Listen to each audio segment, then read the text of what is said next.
Oke, baik. Assalamualaikum warahmatullahi wabarakatuh.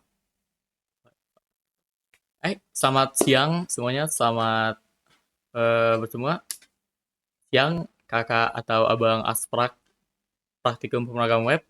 Perkenalkan, nama saya Farah Saran Pasya dengan NPM 243510383 dari kelas 4C. Jadi pada kesempatan kali ini saya akan mempresentasikan hasil tugas praktikum mata kuliah pemrograman web mengenai pembuatan aplikasi to-do list menggunakan React sebagai library JavaScript dan Tailwind CSS sebagai framework untuk styling antarmuka. Jadi sebelum untuk masuk ke penjelasan program mengenai program, saya ingin menjelaskan terlebih dahulu tujuan dari aplikasi yang saya buat. Jadi To-Do List ini merupakan aplikasi sederhana yang berfungsi untuk membantu pengguna untuk dalam mencatat berbagai aktivitas dalam pekerjaan yang harus diselesaikan. Nah, jadi dengan adanya aplikasi ini, pengguna dapat menambahkan daftar tugas, mengubah isi tugas, apabila terjadi kesalahan, menandai tugas yang telah selesai dikerjakan, serta menghapus tugas yang sudah tidak diperlukan lagi. Nah, walaupun secara fungsi aplikasi ini merupakan to-do list sederhana, jadi saya mencoba gitu untuk memberikan atau menambahkan sedikit tampilan yang lebih menarik dibandingkan tampilan standar. Tema yang saya gunakan ini juga terinspirasi dari sebuah anime atau film dari Jepang, yaitu terinspirasi dari Frieren, khususnya karakter Himmel karena saya lumayan tertarik dan sangat suka dengan karakter tersebut. Nah, oleh karena itu saya menggunakan dominasi warna biru langit, putih, dan silver untuk memberikan kesan tenang dan bersih, ya serta elegan. Selain itu, saya juga mengubah konsep to-do list menjadi sebuah Google Quest Board, sehingga tugas digambarkan sebagai quest atau sebuah misi yang harus diselesaikan oleh seorang petualang. Karena pada anime itu mirip seperti itu. Nah, lalu selanjutnya saya akan menjelaskan struktur aplikasi yang saya buat. Aplikasi ini tuh dibagi dalam beberapa komponen ya. Jadi di sini tuh ada yang namanya tuh ada uh, aplikasi apa sih? Ada app, header, to do input, dan to do item gitu. Pembagiannya itu menjadi beberapa komponen dilakukan agar kode menjadi lebih rapi dan mudah dipahami. Dan mudah dikembangkan apabila di kemudian hari ingin menambahkan fitur baru. Pendekatan seperti ini juga merupakan salah satu konsep utama dalam React, yaitu komponen based architecture. Nah, jadi komponen pertama di sini itu adalah FDSX gitu kalau kita lihat. Kalau kita itu belum masuk ke komponen yang secara di komponen itu udah banyak banget, tapi untuk sekarang itu kita akan masuk ke FDSX terlebih dahulu. Nah, jadi di FDSX ini tuh, komponen ini merupakan komponen utama yang bertugas mengatur seluruh alur kerja aplikasi. Dan di dalam file itu terdapat pengelolaan state menggunakan React Hook, yaitu use state dan use effect gitu. Nah, sini ada kan, sini ada use state gitu. Dan nanti juga ada use effect gitu. Nah, jadi saya akan menjelaskan dulu apa itu use state jadi. Nah, hook use state itu digunakan untuk menyimpan daftar to do atau quest yang dimiliki oleh pengguna. Dan setiap data itu memiliki tiga properti utama. Kalau nggak salah itu saya ada ID, text, dan is complete.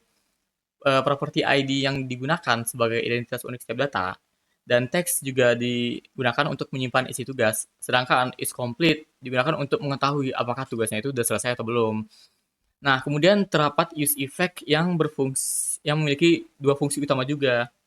Nah, di sini ada use effect, use effect. Ini adalah fungsinya gitu, semua use effect di sini. Jadi fungsi pertama yang digunakan untuk use effect ini adalah untuk digunakan untuk mengubah judul tab browser sesuai dengan jumlah query yang masih aktif. Dengan demikian, ketika jumlah tugas berubah atau bertambah begitu, judul browser juga akan ikut berubah secara otomatis. Lalu fungsi kedua use effect ini adalah untuk menyimpan seluruh data to-do list ke dalam local storage. Local storage merupakan media penyimpanan sederhana yang tersedia pada browser. Jadi keuntungan menggunakan local storage itu adalah data kita tuh gak akan hilang ketika halaman di refresh ataupun ketika browser ditutup. Saat aplikasi dijalankan kembali, data akan tersimpan otomatis, dimuat kembali sehingga pengguna jadi itu tidak perlu menginput ulang seluruh tugas yang sebelumnya itu sudah dibuat. Selanjutnya, terdapat beberapa fungsi utama yang mengatur interaksi pengguna aplikasi. Fungsi pertama itu adalah add to do gitu. Ini adalah add to do nih fungsinya. Jadi add to do ini digunakan untuk menambahkan quest baru ke dalam daftar. Jadi ketika pengguna mengetikkan sebuah tugas dan menekan tombol accept quest, React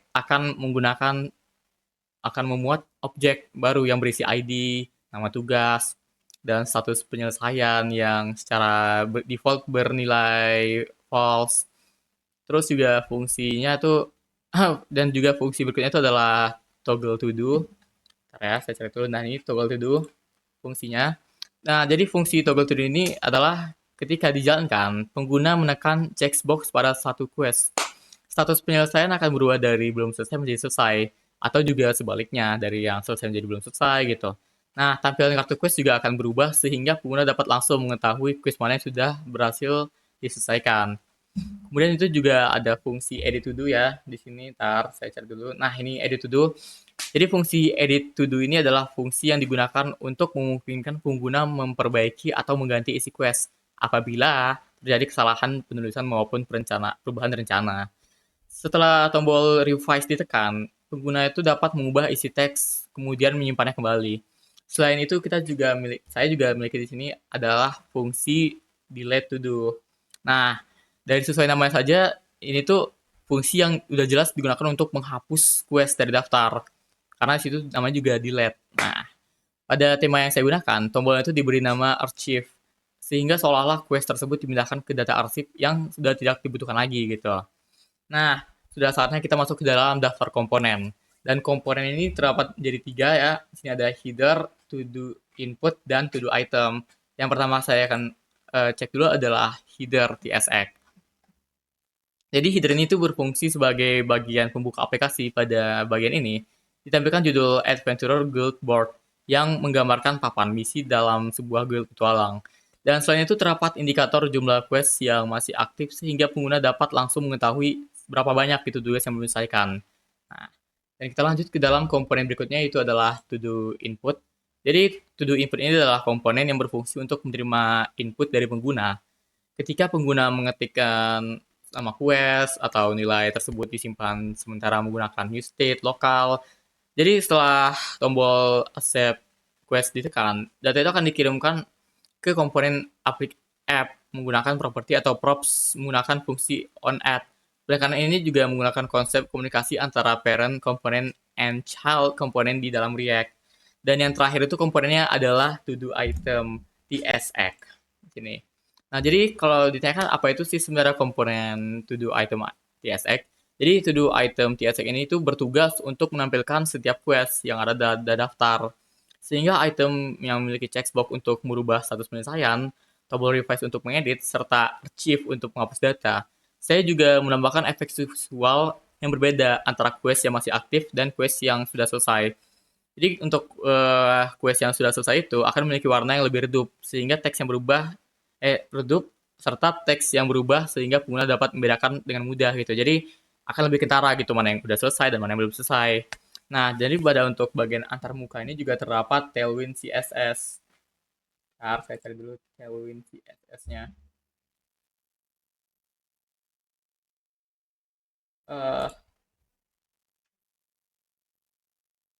Oke, nah, jadi Tailwind CSS ini merupakan utility first CSS framework yang memungkinkan progress styling dilakukan langsung melalui first class first class tanpa harus langsung membuat banyak file CSS yang terpisah.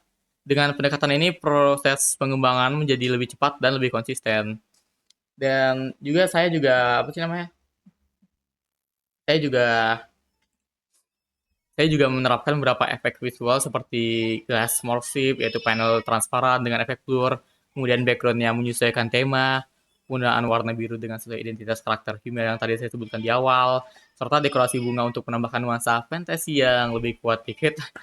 Ya, jadi tujuan dari penambahan desain itu agar aplikasi tidak hanya berfungsi dengan baik, tapi juga memberikan pengalaman penggunaan yang lebih menarik gitu. Jadi bukan hanya dalam saja, tapi juga UI UX-nya juga baik gitu, agar pengguna dapat merasakan kesan yang baik dalam menggunakan apps tersebut. Nah, jadi selain aspek tampilan, aplikasinya juga memenuhi seluruh kebutuhan fungsional yang diminta pada tugas praktikum yang diberikan oleh abang atau kakak aspek kalian.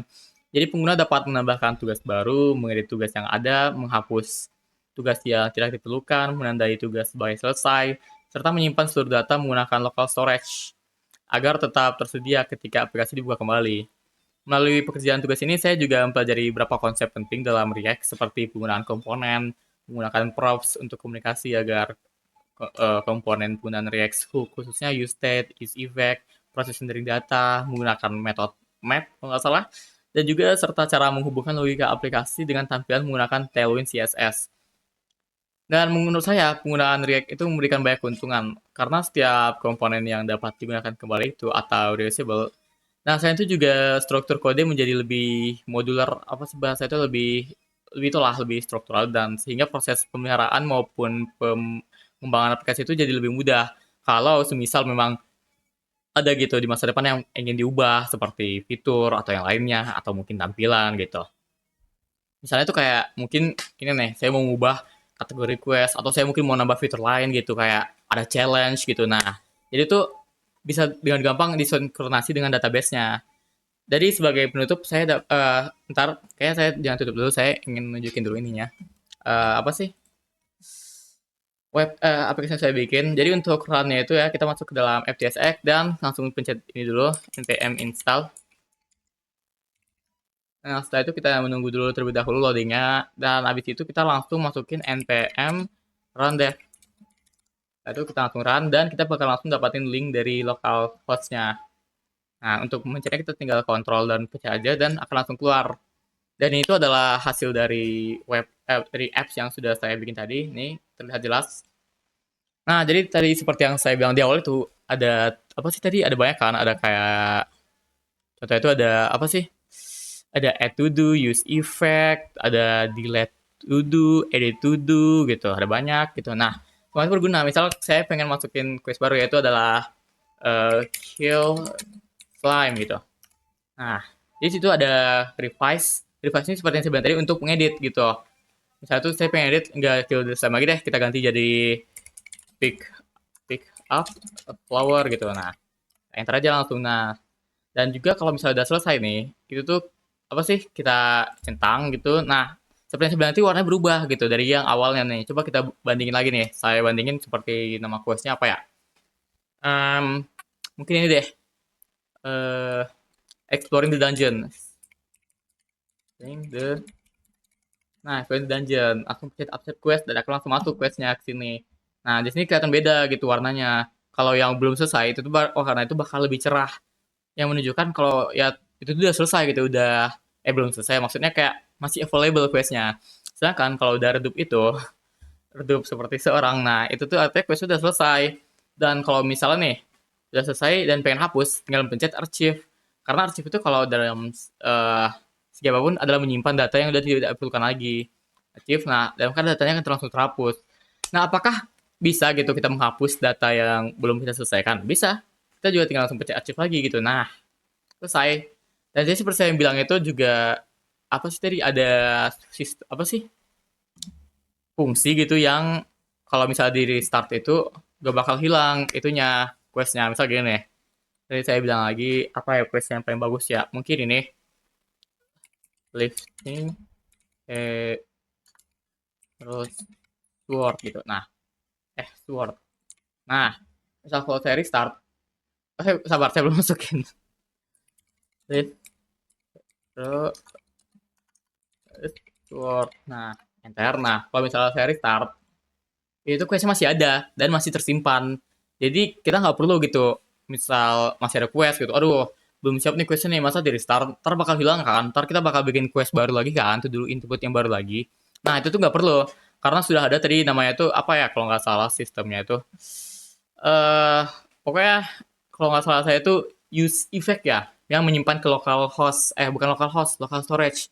Jadi local storage itu gunanya itu untuk menyimpan langsung ke webnya. Jadi misal kalau ini terclose atau terrestart, itu tuh nggak bakal hilang datanya. Nah, jadi kayaknya untuk tugas kali ini, untuk penjelasannya saya bakal jelasin sampai situ aja. Dan sebagai penutup, dapat saya simpulkan bahwa aplikasi to-do list yang saya buat telah memenuhi tujuan utama praktikum, yaitu membangun aplikasi berbasis React dengan konsep single page application menggunakan komponen yang terpisah, dan memanfaatkan React hooks dan mengolah state dan life cycle menggunakan Tailwind CSS untuk mempercantik tampilan, serta menyimpan data menggunakan local storage agar data tetap masih tersimpan maupun halaman dimuat ulang gitu. Nah, jadi untuk praktikum kali ini mungkin dapat saya sampaikan hanya segini saja. Mohon maaf bila ada kekurangan atau salah bicara gitu. Dan saya akhiri dengan terima kasih untuk semuanya dan wassalamualaikum warahmatullahi wabarakatuh.